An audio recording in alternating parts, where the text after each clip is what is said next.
ওরা তো বেঁকে যাবে বিচারের মাঠে, আপনার মাঝে আর জাহান্নামের মাঝে ওরা অন্তরাল হবে। তিনটে মেয়ে লালন পালন করলে তো মানুষ তো আর বুঝতে চায় না। একটা মেয়ে জন্ম নিলে মুখ ভারী হয়, মন ভারী হয়, আর একটা মেয়ে জন্ম নিলে আরো ভারী হয়। তিনটা মেয়ে জন্ম নিলে খালা ফুফু নানি দাদি বলে বউ তালাক দিয়ে দেবে, এটা হবে না এতে।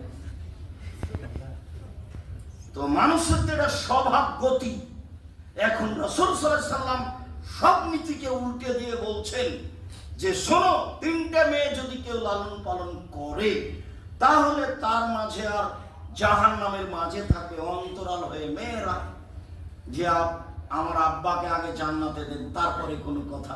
বলে ছেলে তো 10টা ছেলেকে মাস্টার ডিগ্রি পাস করালে কিছুই হবে না, তাহলে পড়াবো কেন?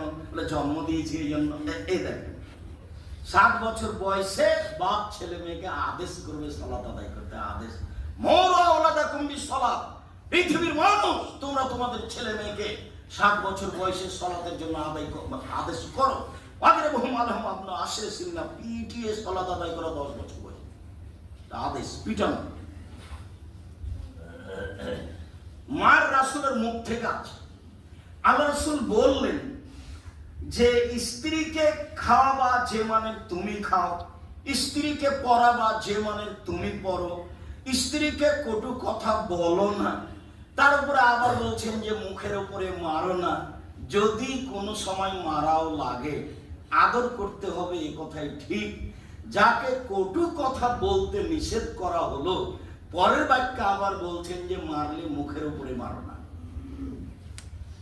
তালাক বলবেন না। তালাক বলা বোকাম, তাহলে তো ভাবার সুযোগই থাকলো না।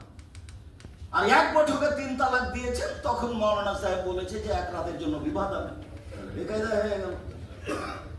এই পথে আপনি এই যতই রাগ হোক এই ভাষায় ব্যবহার করবেন না, ভেবে চলার সুযোগ থাকে। মেয়েটা আমি তালাক দিব কি না, বাপ মাকে বুঝবো, বন্ধু বান্ধবকে বুঝবো, 5 জনকে বুঝবো, তা আপনি রাগের চোটে 1000 বার বললেন 1000 তালাক, তাহলে আপনি ভাববেন কখন? রাগ তো আপনাকে ভালো ফয়সালা দেবে না। রাগ সব সময় কি ফয়সালা দেয়? খারাপ দেয়, মন্দ দেয়। রাগের সময় তো বুদ্ধি কম থাকে। রাগ করে আপনি তালাকের কথা বলবেন কেন?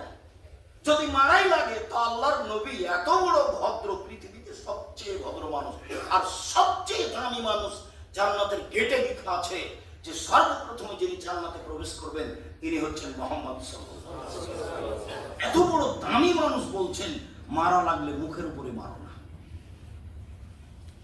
আবার বলছেন যে লাঠিটা দরজায় ঝুলিয়ে রাখলে স্ত্রী ছেলে মেয়ে দেখে ভাববে যে